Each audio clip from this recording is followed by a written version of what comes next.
The Smurfs are back and off in their magical world, on to their biggest adventure yet. And Nicole Kidman is the queen of the desert. But are these movies worth the royal price tag to see them on the big screen? Our resident movie critic Ryan Jay is here to find out. Hey Stephanie, before I get to today's new movie reviews, I want to let everybody know about my movie club where you can enter to win free movies on my website. Today I've got Blu-ray copies of Lion to give away. It was one of my top 10 favorite movies last year. It brings both tears of joy and sorrow. You're just going to love it. So head over to my website, ryanjreviews.com, to enter to win. And now, on to the movie reviews. The Lost Smurf Village. It's time to take a road trip. I'll be like, and they'll be all like, oh no, I got a little, and I'll be like, Smurfs: The Lost Village is the best Smurfs movie to date. It reboots the franchise without any live-action elements, showcasing CGI animation that's colorful and textured. It's the first film I've thought looks 3D, even without glasses. The story feels both familiar, with a dose of good versus the evil Gargamel, and new. The Lost Village is populated with all-girl Smurfs, and it's refreshing to see the adventure unfold without ever hitting any predictable notes of gender stereotypes. Instead, it focuses on Smurfette's search for identity and teaches every Smurf about friendship, love, and loyalty. You'll get a kick out of it too. See Smurfs: The Lost Village. Every step in the desert, life and fire claim me. Also new is Queen of the Desert, a romantic adventure and biopic of Gertrude Bell. It stars Nicole Kidman, who exquisitely embodies the true-life hero in a way that you could never imagine anyone else in the role. She's fierce, fearless, and bold, breaking glass ceilings and literally going where no woman or man dared to go. James Franco co-stars with an in-and-out English accent. Plus, it's cool to see Robert Pattinson's take on Lawrence of Arabia. The period costumes and sets are delectable. It's like visual poetry crossed with an exciting lesson in history. See Queen of the Desert. For my full reviews of these and all the movies worth seeing or skipping, check out my website, ryanjreviews.com. I love those. Yeah, thank you so much, Ryan, for another movie review. That release was recently in a new comedy out about a trio of friends, which is hitting theaters soon. Going in Style features an all-star cast, and Fox's Ashley Dvorkin takes us on this new comedic experience. Take a look. everyone on the ground now! Morgan Freeman, Michael Caine, and Alan Arkin lead the new comedic caper Going in Style. It follows a trio of friends who plan to rob a bank after losing their pension. While Freeman and Caine have worked together before, teaming up for this buddy comedy was a new experience. Well, we'd never done a comedy together. We all learned that we could do comedy. Right? We never did a comedy. We did six pictures. But we didn't do any pictures with Alan. No comedy. We never did any comedy. We never did comedy. We did Batman and things. Now You See Me. I learned a lot about them personally. I didn't know anything about them personally, but in terms of work, I'd seen both of them work in 30 movies a piece, so there were no real surprises in the working situation. And I tried so hard. To do what? Surprise you.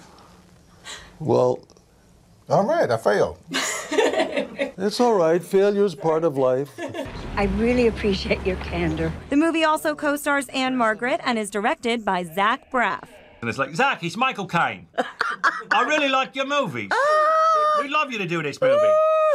Braff learned something pretty incredible while working with these acting greats. How humble and fun they all are. I've worked with plenty of actors who aren't even names you'd know, and they're like so serious and arrogant sometimes as actors can be. And this group of living legend Oscar winners are like the most fun group of people, just there to have fun and not taking anything too seriously and collaborative. And there's a lot at the heart of the story, including one message Anne is happy her character helps deliver. That you're not dead at a certain age. You go for it. If you've got that feeling, how blessed to have that feeling. I don't care if you're 105 years old. And you're never too old to fall in love. To fall in love or to be passionate. And you've got to fall in love with Du Bois. We ate like kings. We were kings. We still are. And from movies to music, country star Keith Urban talks to Fox about the success of his new album and a possible return to TV. Fox's News' Ashley Dvorkin has this story. Had a little fun and a smile in a little while, baby. Country superstar Keith Urban has had quite a run with his latest album, Ripcord. It debuted at #1 in 3 countries, the second time Urban has done that. The album has also produced 4 #1 singles. It was nominated for a Grammy, and he went into the Academy of Country Music Awards with the most nominations. Fox caught up with Urban as he rehearsed his performance with Carrie Underwood and asked about the success of this record. It was a long process making this album, probably more than any other record, just for the things I was hearing and feeling and trying to capture that took a long time, a lot of experimenting and just a long time. But the end result I was really happy with, and so whatever happened after that, I was okay with that too. The collection reflects how Keith likes to play with a variety of sounds in the studio. Country I grew up with was very contemporary country, you know, it was always very forward-leaning, very, there was pop elements to it always, the kind of country music I grew up with. And then of course playing in cover bands and that sort of thing, that sense of songs that would be on the radio is what I've always gravitated towards naturally anyway. As for that collaboration with Underwood, sometimes it just clicks. The spirit is right, and her voice is incredible. I think I love singing with her. I love the way her voice sits with where I sing. And this song, when we wrote it, we both just said, it's Carrie. She got to be the girl, for sure. With buzz that American Idol may return one day, we asked if he would ever do it again. I really love doing it. I miss the camaraderie. You know, working with Harry and Jen and Ryan was really, really fun, like family. So, you know, if that were to happen in some form, I'd be curious.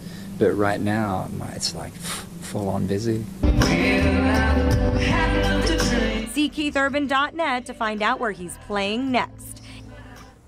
Are you a fan of country music? Maybe Keith Urban? What kind of music do you guys like to listen to? We want to know. Sound off. You can find us on social media, Facebook, Twitter, and Instagram.